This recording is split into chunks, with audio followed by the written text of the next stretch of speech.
NEET 2026 के लिए जो हमने क्वेश्चन का सीरीज स्टार्ट किया है, तो आज हमने चैप्टर लिया है बॉडी फ्लूइड एंड सर्कुलेशन। उसके कुछ इंपॉर्टेंट क्वेश्चंस हैं।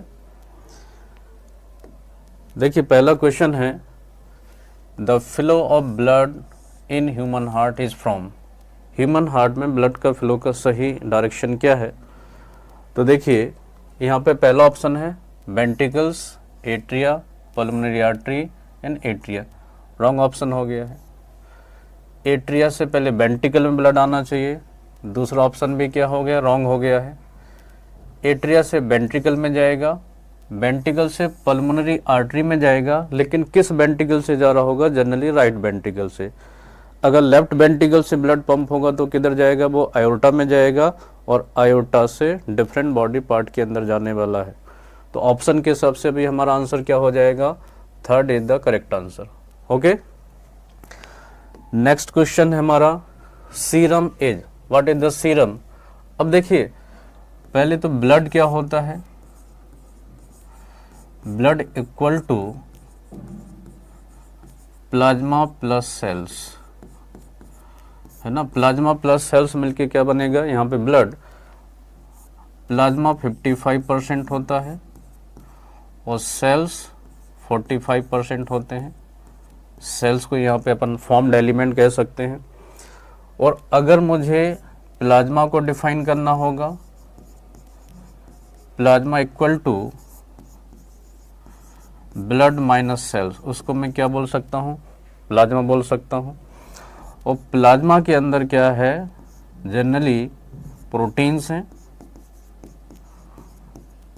जो कि 6 to 8% प्रोटीन्स होते हैं, प्लाज्मा प्रोटीन, और 90 से लेकर 92% वाटर होता है। लेकिन अगर हम प्लाज्मा में से क्लॉटिंग प्रोटीन को हटा देते हैं, the remaining part is called serum. तो सीरम इक्वल टू, अगर मुझे सीरम को डिफाइन करना हो, serum equal to plasma minus clotting proteins बोल दीजिए, या क्लॉटिंग फैक्टर्स बोल दीजिए, उसको अपन क्या बोलेंगे? सीरम। तो पहला option plasma with clotting factors wrong हो गया है। प्लाज्मा विदाउट क्लॉटिंग फैक्टर्स, तो second is the correct answer. और सीरम में अगर हम एंटीबॉडी मिला देते हैं, इसको अपन क्या बोल देंगे? It is the anti serum. तो अभी सीरम जो पूछा था, प्लाज्मा में से हमने क्या रिमूव कर दिया है? क्लॉटिंग फैक्टर्स, उस पार्ट को सीरम बोलते हैं। क्वेश्चन नंबर नेक्स्ट है leukocytes are. Leukocyte they the WBC। तो WBC देखिए, वाइट कलर भी है, सही ऑप्शन है। न्यूक्लिएटेड भी है, सही ऑप्शन है। विदाउट हीमोग्लोबिन, मतलब इनके अंदर कोई रेस्पिरेटरी पिगमेंट नहीं होता है, तो क्या हो जाएगा? Fourth is the correct answer. अब यहाँ पे देखिए, कुछ इन्होंने कैटेगराइज किया है। ग्रेनुलोसाइट है, अग्रेनुलोसाइट है। और ग्रेनुलोसाइट के अंदर जनरली देखिए, अगर हम न्यूट्रोफिल्स की बात करें, न्यूट्रोफिल्स 60 to 65% होता है टोटल WBC का, ये आपको ध्यान रखना है। इस्नोफिल 2 to 3% होता है टोटल WBC का। बेसोफिल सबसे लीस्ट WBC होते हैं, 0.5 से लेके 1% होता है टोटल WBC का। लिम्फोसाइट जनरली 20 से 25% होता है टोटल WBC का। मोनोसाइट 6 to 8% होता है टोटल WBC। तो ये परसेंटेज भी काफ़ी इंपॉर्टेंट होते हैं, मैदा कॉलम में आ जाता है, तो आपको ध्यान रखना है। ओके, उसके बाद नेक्स्ट क्वेश्चन है platelets are also called. Platelets को हम क्या बोल सकते हैं? जैसे द थ्रोम्बोसाइट। और thrombocytes megakaryocytes, bone marrow के स्पेशल सेल हैं मेगा कैरियोसाइट, इनके टूटने से ही बनते हैं, ये आपको ध्यान रखना है। इसलिए आप प्लेटलेट्स का एक दूसरा भी नाम दे सकते हैं, this is the cell fragments. Okay, तो यहाँ पे तो अभी क्या हो जाएगा ऑप्शन के हिसाब से? थ्रोम्बोसाइट। इरिथ्रोसाइट RBC को बोलेंगे, बाकी लिम्फोसाइट तो WBC हो, और ल्यूकोसाइट खुद WBC को ल्यूकोसाइट बोलते हैं। क्वेश्चन नंबर नेक्स्ट है विच of the following represent the systemic circulation. अब देखिए, सिस्टेमिक सर्कुलेशन की अगर हम बात करें, तो जैसे मैंने एक यहाँ पे चेम्बर को ड्रा किया है, ये मान लेते हैं ये लेफ्ट साइड ऑफ हार्ट है this is the left heart and this is the right heart, ये राइट हार्ट है। अब लेफ्ट साइड के हार्ट को हम क्या बोलते हैं, सिस्टेमिक हार्ट, इसको क्या बोलेंगे, सिस्टेमिक हार्ट। और राइट साइड के हार्ट को हम क्या बोलेंगे, पल्मोनरी हार्ट। ये आपको ध्यान रखना है। मतलब लेफ्ट साइड का जो सिस्टेमिक हार्ट है उसके अंदर left atrium, left ventricle, pulmonary heart में जो हार्ट के चेम्बर आ रहे हैं this is the right atrium और राइट वेंट्रिकल, ये ध्यान रखना है। अब लेफ्ट वेंट्रिकल से जो ऑक्सीजनेटेड ब्लड है, ऑक्सीजन वाला ब्लड, वो बॉडी की तरफ जाने वाला है, टिश्यू की तरफ या ऑर्गन की तरफ, और वहाँ से टिश्यू ऑक्सीजन का यूटिलाइज करेंगे और अपना कैटाबॉलिज्म करेंगे। वो जो CO2 बनेगा वो CO2 वाला ब्लड वेना कैवास के थ्रू किधर आ जाएगा, राइट एट्रियम के अंदर। This is called systemic circulation. Pulmonary circulation में क्या होगा, जो CO2 वाला ब्लड होगा वो किधर जाएगा, लंग्स की तरफ जाने वाला है ऑक्सीजनेशन के लिए।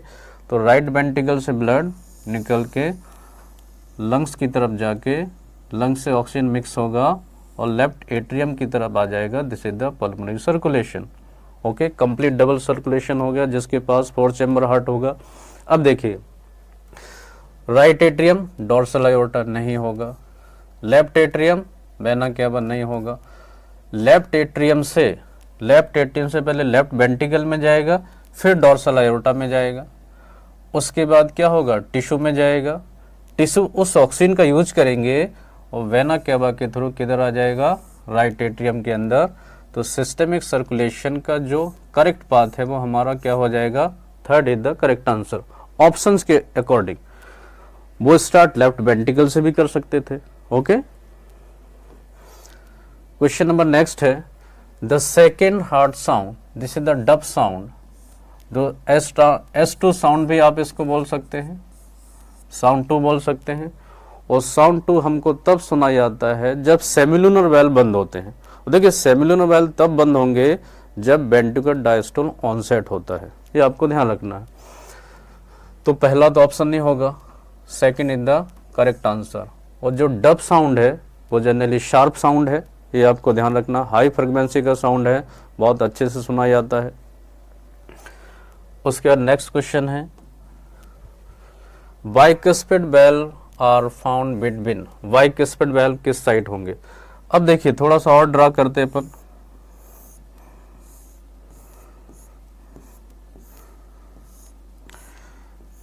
पहले तो देखिए, दोनों एट्रिया अंदर से सेपरेट हैं, इंटर एट्रियल सेप्टम से, जो कि थिन होता है, मस्कुलर होता है। दोनों वेंट्रिकल सेपरेट है अंदर से, इंटर वेंट्रिकुलर सेप्टम जो कि थिक है, मस्कुलर है। अपने अपने साइड के एट्रिया वेंट्रिकल्स में भी सेपरेशन होगा। This is called AB septum, atrio ventricular septum है ना, ये थिक माना जाता है और फाइब्रस है, ये आपको ध्यान रखना है। और इस AB सेप्टम के अंदर फोरामेन होगा। This is the AB foramen. क्या बोलेंगे, AB फोरामेन। तो लेफ्ट साइड का AB फोरामेन के अंदर जो वेल्व होते हैं this is the bicuspid valve, bicuspid valve, या उसी को अपन बोलेंगे मिट्रल वेल्व। तो बाइकस्पिड वेल्व किस किस के बीच में है, between the left atrium and left ventricle. ऐसे याद रखना है, B फॉर बाया, B फॉर बाइकस्पिड।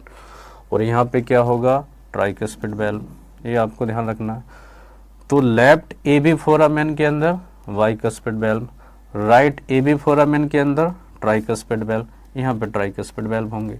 तभी किस क्या पूछा था, बाइकस्पिड वेल्व। तो हमारा आंसर क्या हो जाएगा, between the left atrium and left ventricle होना चाहिए। Left atrium, left ventricle, second is the correct answer. Okay, next question है, if due to some injury in the caudate tendon of the tricuspid valve, of the human heart is partially non-functional, what will be the immediate effect? तो तुरंत क्या होगा? अब देखिए फिर से एक डायग्राम ड्रॉ करते हैं। अभी मैंने आपको बताया बाइकस्पेड किधर है? Between the left atrium left ventricle. Tricuspid किधर है? Between the right atrium right ventricle. अब यहाँ पे ये देखिए, यहाँ पे ट्राइकस्पेड वेल्व, मतलब इसके फ्लैप में ऐसे बना देता हूँ, ये राइट साइड है तो ट्राइकस्पेड वेल्व। वेंट्रिकल की वॉल में कुछ मस्कुलर रेज होते हैं, जैसे द कॉलमनी कॉर्नी। यहाँ पे पेपिलरी मसल्स हैं, ये पेपिलरी मसल्स। फिर कस्पेड वेल्व के फ्लैप और पेपिलरी मसल्स के बीच में कुछ थ्रेड्स, फाइब्रस थ्रेड रहते हैं, इनको बोलते हैं कॉर्डियल टेंडिनी। और देखिए कॉर्डियल टेंडिनी का काम क्या होता है, जब कस्पेड वेल्व बंद या खुलते हैं तो उनको कुल मिला के ओपनिंग क्लोजिंग को रेगुलेट करते हैं। और जब वेंट्रिकल का कॉन्ट्रैक्शन होगा तो ये जो फ्लैप है ना, इवर्ट ना हो जाए, इवर्टिंग को रोकते हैं। यहाँ पर भी होंगे, इसके इवर्ट होने को रोकते हैं। अब क्वेश्चन में क्या पूछा गया है, अगर ट्राइकस्पेड वेल्व के कॉर्डियल टेंडिनी डैमेज हो जाएं, अब देखिए यहाँ पे क्या होगा, राइट वेंट्रिकल है, राइट वेंट्रिकल से ब्लड किधर जाने वाला है, यहाँ पे पल्मोनरी आयोर्टा में, और आगे चल के वो आयोर्टा ही बाइफर्केट हो जाता है लेफ्ट और राइट पल्मोनरी आर्टरी में। ये आपको ध्यान रखना, पहले यहाँ पे पल्मोनरी ट्रंक होगा, आगे चल के वो सेपरेट हो जाएगा। तो अगर यहाँ के डैमेज हो गए तो ये इवर्ट हो सकते हैं ये वेल्व, तो पल्मोनरी आर्टरी या पल्मोनरी ट्रंक में या ऑक्सीजनेशन के लिए जाने वाला ब्लड कम हो जाएगा। ओके, तो the flow of blood into the pulmonary artery will be reduce, तो पहला ही हमारा करेक्ट आंसर हो जाएगा। अगर क्वेश्चन में आगे लिख देते वो, अगर लेफ्ट साइड के कस्पेड वेल्व या कॉर्डियल टेंडिनी इंजर्ड हो गए हैं तो क्या होता, तो बॉडी में जाने वाला ब्लड कम हो जाएगा, मतलब आयोर्टा में या सिस्टेमिक आयोर्टा में या डॉर्सल आयोर्टा में जाने वाला ब्लड क्या हो जाएगा, रिड्यूस हो जाता। ओके, तभी तो हमारा आंसर क्या हो गया, first is the correct answer. Question number next है, विच इज करेक्ट स्टेटमेंट, कौन सी बात सही है? देखिए systemic heart is the left side of heart, बिल्कुल करेक्ट है ये। Purkinje fibre are present in the heart of the hydra, wrong statement हो गया है। कॉकरोच है द क्लोज टाइप, जबकि कॉकरोच है आर्थ्रोपोड से ओपन टाइप का सर्कुलेटरी सिस्टम होना चाहिए, रॉन्ग ऑप्शन हो गया है। Coronary artery supply blood to the heart muscle, बिल्कुल बात सही है।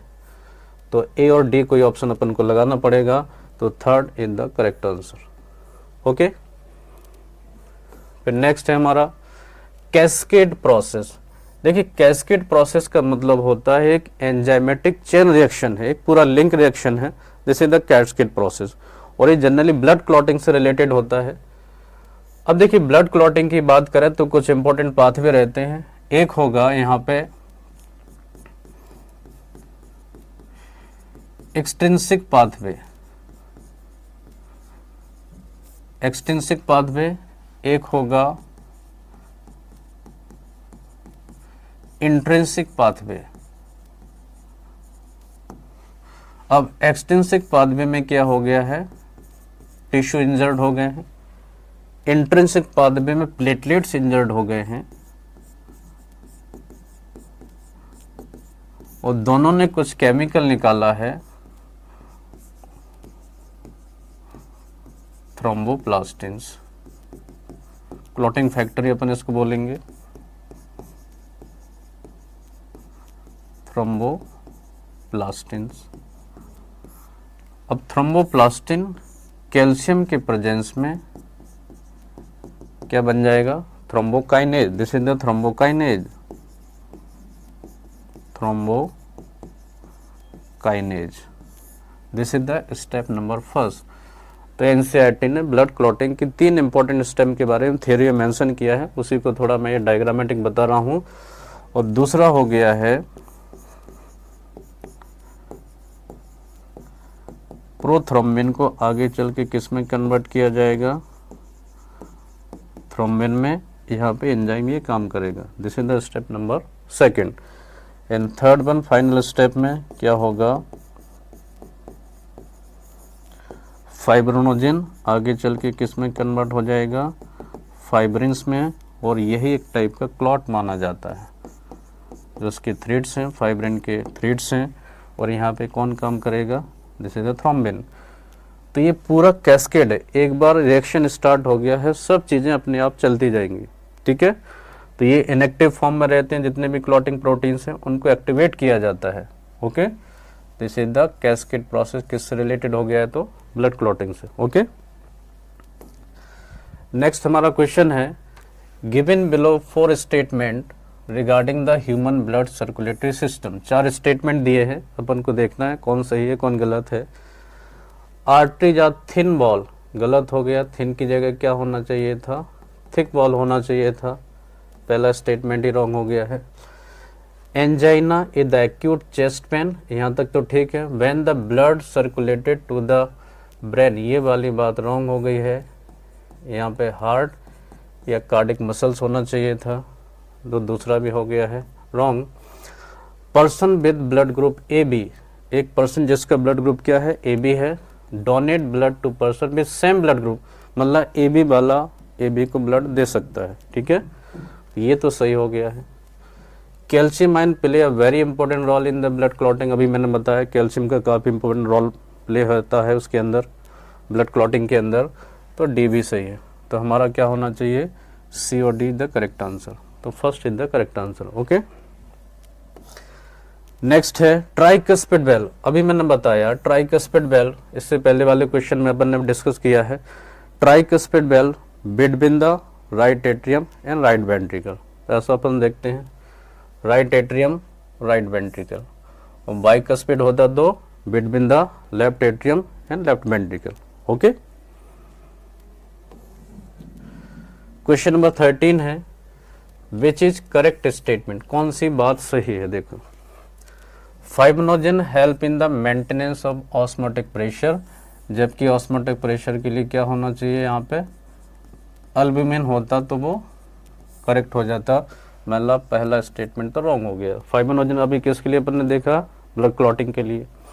Glucose is absent in plasma, क्या प्लाज्मा में ग्लूकोज एब्सेंट होता है, प्रेजेंट होता है, ये भी गलत हो गया। सीरम डज नॉट क्लॉट, ये बात बिल्कुल सही है। लिम्फ एक कनेक्टिव टिश्यू भी है, ये बात भी सही है, तो सी और D is the correct answer, okay, third is the correct answer. Question number next है, विच इज करेक्ट स्टेटमेंट, कौन सी बात सही है। देखिए A B node, atrioventricular node, pacemaker नहीं बोलते हैं, उसको क्या बोलते हैं, this is the pacesetter, pace को सेट करने वाला पेस सेटर। यहाँ पे क्या होना चाहिए, ऐसे नोड होना चाहिए था, पहला स्टेटमेंट क्या हो गया है, रॉन्ग हो गया है। Atrial systole cause 30% ventricle filling, atria का जब सिस्टोल होता है तो 30% वेंट्रिकल फिल हो जाता है, ये बात बिल्कुल सही लिखी गई है। और जब जॉइंट डायस्टोल होता है तो वेंट्रिकल का 70% फिलिंग होता है, जो कि पैसिव फिलिंग होता है, लेकिन जब एट्रिया सिस्टोल हो रहे हैं तो इस फिलिंग को अपन क्या बोलेंगे, एक्टिव फिलिंग, ठीक है। Cardiac output depend on the ventricle filling, ये बात भी सही हो गई है, okay. Blood pump during the cardiac cycle is called the cardiac output, जबकि यहाँ पे क्या होना चाहिए था, स्ट्रोक वॉल्यूम, क्या होता है, स्ट्रोक वॉल्यूम। एक साइकिल में ईच वेंट्रिकल से जितना ब्लड पंप होता है उसको हम क्या बोलते हैं, स्ट्रोक वॉल्यूम, जबकि कार्डिक आउटपुट को आप क्या बोलना है आपको, 1 मिनट पर मिनट, तो कार्डिक आउटपुट को आप मिनट वॉल्यूम भी बोल सकते हैं, स्ट्रोक वॉल्यूम को आप बीट वॉल्यूम भी बोल सकते हैं, ओके।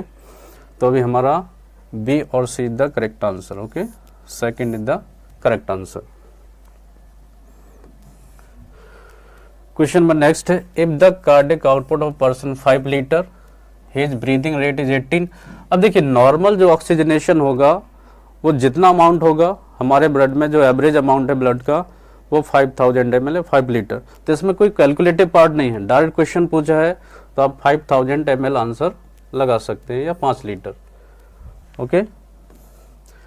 क्वेश्चन नंबर नेक्स्ट है, which type of white blood cells are concerned with the release of histamine, okay.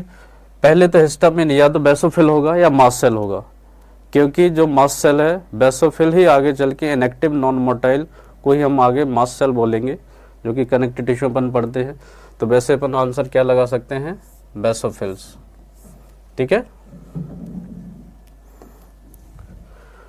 उसके नेक्स्ट क्वेश्चन है विच of the following blood vessels contain the oxygenated blood only, सिर्फ oxygenated blood होना चाहिए। अब देखिए काफी important question है ये। पल्मोनरी आर्टरी एक्सेप्शनली यहाँ पे क्या होगा, डी ऑक्सीजनेटेड ब्लड है। जब आपने आर्टरी वेंस में डिफरेंस थोड़ा पढ़ा होगा तो ये तो गलत हो गया है, अपन को चाहिए ऑक्सीजनेटेड। रीनल आर्टरी, बिल्कुल किडनी को ऑक्सीजनेटेड ब्लड जो सप्लाई करती है उसका नाम क्या है, रीनल आर्टरी। पहला तो सही हो गया है ये वाला, सेकंड वाला। अम्लाइकल वेन, फीटल वेन जो अम्लाइकल वेन है उसके अंदर भी ऑक्सीजनेटेड ब्लड होता है। हेपेटिक पोर्टल वेन में डी ऑक्सीजनेटेड ब्लड होता है जीआईटी का। तो बी और सी आंसर लगाना पड़ेगा अपन को। तो third is the correct answer. Okay, important question था। क्वेश्चन नंबर है फर्स्ट हार्ट साउंड। देखिए पहला हार्ट साउंड जिसको आप लब साउंड बोलते हैं,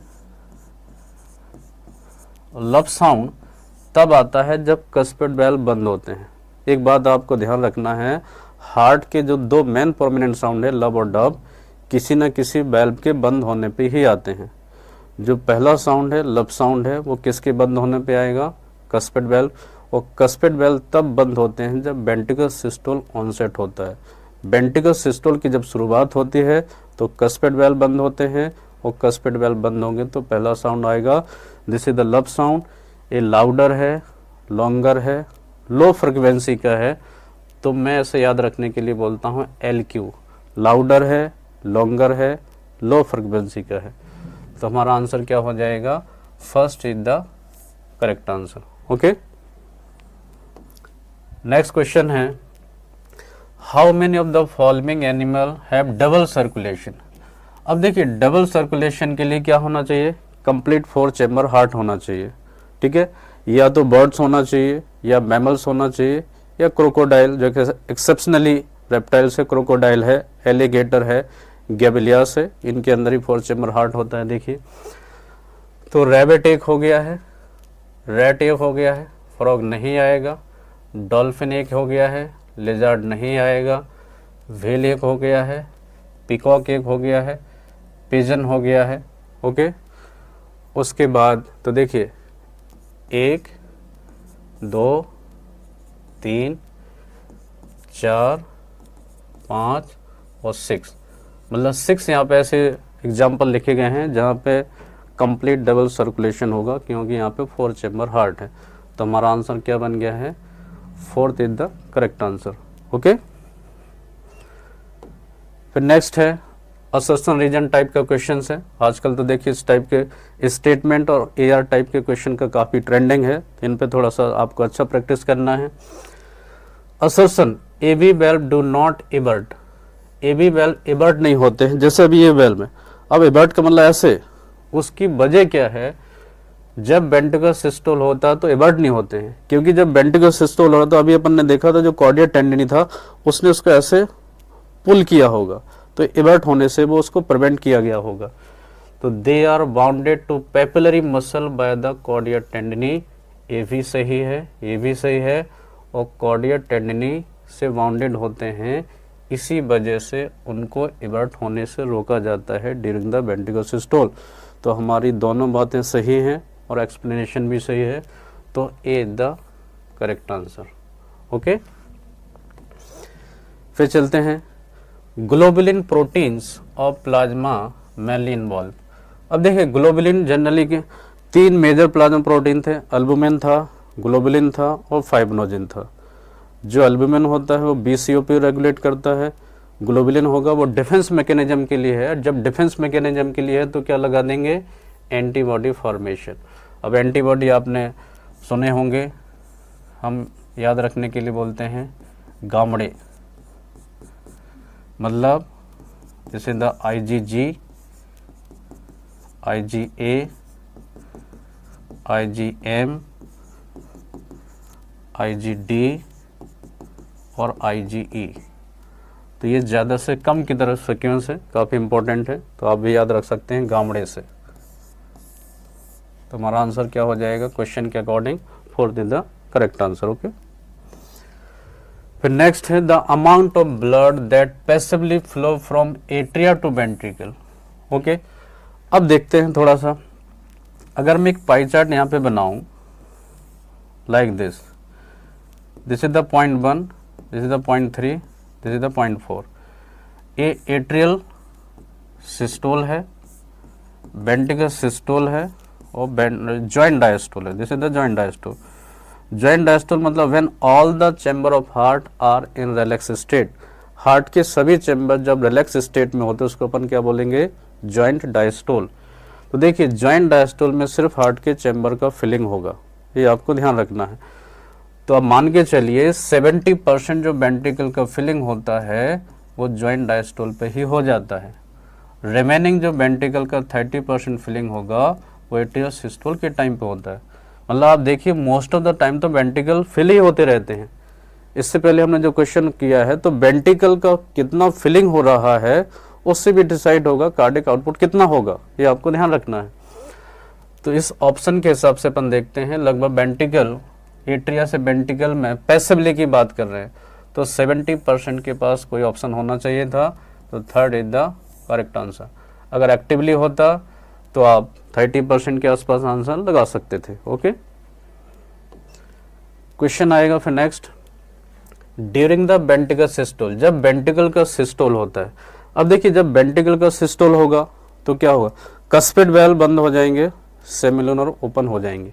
तो देखिए oxygenated blood is pump into the aorta and deoxygenated blood is pump into the pulmonary artery. पहला ही सही हो गया है। तो लेफ्ट वेंट्रिकल से ब्लड किधर जाएगा, आयोर्टा के अंदर। राइट वेंट्रिकल से किधर जाएगा, पल्मोनरी आर्टरी में, जो कि ऑक्सीजनेशन के लिए किधर जाने वाला है, लंग्स की तरफ। ओके, तो पहला ही करेक्ट आंसर हो गया हमारा। नेक्स्ट है if RBC are kept in a hypotonic solution.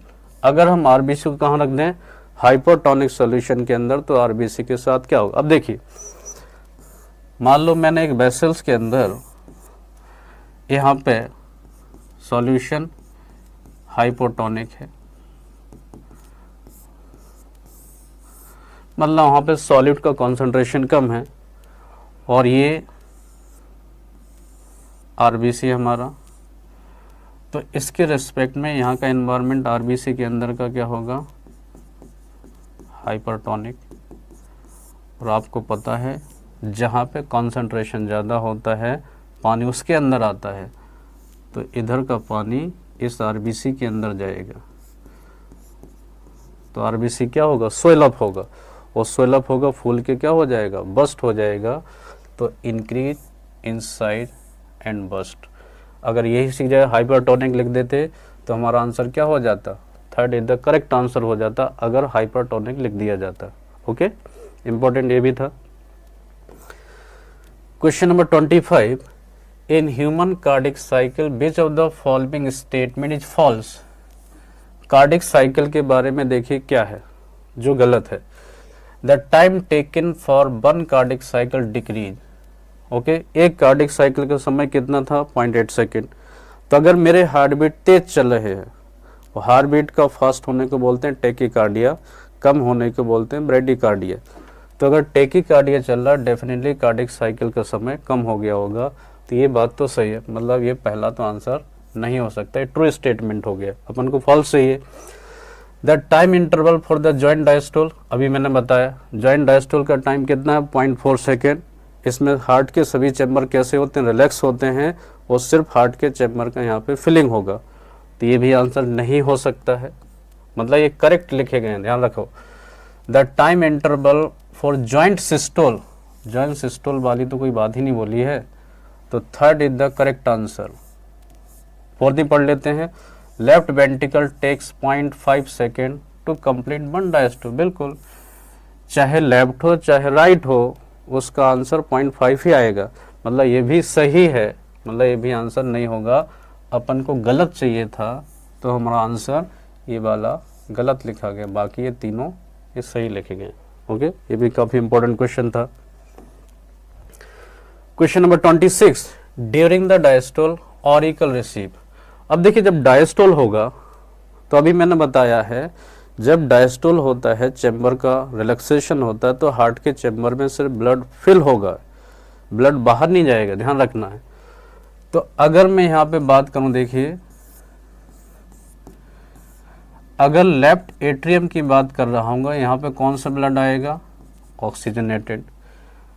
अगर मैं लेफ्ट एट्रियम की बात कर रहा हूँ तो कौन सा आएगा यहाँ पे, CO2 वाला, डीऑक्सी, ये राइट वाला हो गया। राइट एट्रियम की तरफ बात कर रहा हूँ तो कौन सा आएगा, डीऑक्सीजनेटेड, ये आपको ध्यान रखना है। तो ना तो ऑक्सीजनेटेड हो सकता है क्योंकि ऑक्सीजनेट तो सिर्फ किधर आ, लेफ्ट एट्रियम में, तो ये भी नहीं होगा। डीऑक्सीजनेटेड भी नहीं हो सकता है क्योंकि डीऑक्सीजनेटेड तो सिर्फ किधर आया, राइट एट्रियम की तरफ ही आया है। मिक्स ब्लड भी नहीं होगा, मिक्स ब्लड क्योंकि यहाँ पे कंप्लीट डबल सर्कुलेशन की हम बात कर रहे हैं तो ब्लड मिक्स तो हो नहीं रहा होगा, तो थर्ड भी आंसर नहीं आएगा। लेकिन इतना तो कंफर्म है कि जो ऑक्सीजनेटेड ब्लड है वो पल्मोनरी वेन लेके आ रहे होंगे, और जो डीऑक्सीजनेटेड है वो कौन लेके आ रहे होंगे, वेना के बाद, तो वेन के थ्रू ही तो आ रहा है, this is the venous blood. तो 26 का आंसर क्या हो जाएगा, 4th is the correct answer. Okay 27 systemic heart. अभी मैंने बताया लेफ्ट साइड के हार्ट को आप क्या बोलेंगे, सिस्टेमिक हार्ट। तो हमारे लेफ्ट एट्रियम, लेफ्ट वेंट्रिकल जो चैम्बर आ रहे हैं वो किसके पार्ट होंगे, सिस्टेमिक हार्ट के। तो left auricle, left ventricle, 4th is the correct answer. अगर पल्मोनरी हार्ट पूछ लेते हैं तो राइट साइड के चैम्बर हो जाते हैं। Okay 28 which of the following hormone is responsible for the regulating blood glucose level. आसान है, blood glucose related with insulin. देखिए इंसुलिन के प्रेजेंस में ब्लड का ग्लूकोज अपटेक होता है बाय द बॉडी सेल, मतलब जब तक इंसुलिन है तो ब्लड का ग्लूकोज बॉडी सेल अपटेक करते रहते हैं और अपटेक करके उसको यूटिलाइज करेंगे, ATP बनाएंगे। ओके तो अभी हमारा आंसर क्या हो गया, 1st is the correct answer. Next question है 29 विच of the following is the most abundant plasma protein. देखिए प्लाज्मा प्रोटीन कितना था, 6 to 8%। उसमें से आप मान के चलिए 50% तो अल्बुमिन ही होता है, और अल्बुमिन क्या करता है, ब्लड का कोलाइडल ऑस्मोटिक प्रेशर को मेंटेन करता है, ये आपको ध्यान रखना है। लास्ट है विच of the following is correct about the blood flow in the heart. Okay heart में करेक्ट आपको बताना है।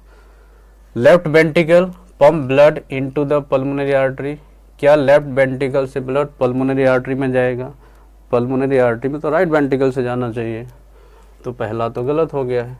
The right atrium receive blood from the pulmonary vein, right atrium तो वेना केवा से रिसीव करेगा। Left atrium receive oxygenated blood from the lungs, ये बात सही होगी। लेफ्ट एट्रियम ब्लड कहाँ से आता है, लंग से, कौन लेके आएगा, और साइड ऑफ पल्मोनरी वेन। तो देखिए जो 30 क्वेश्चन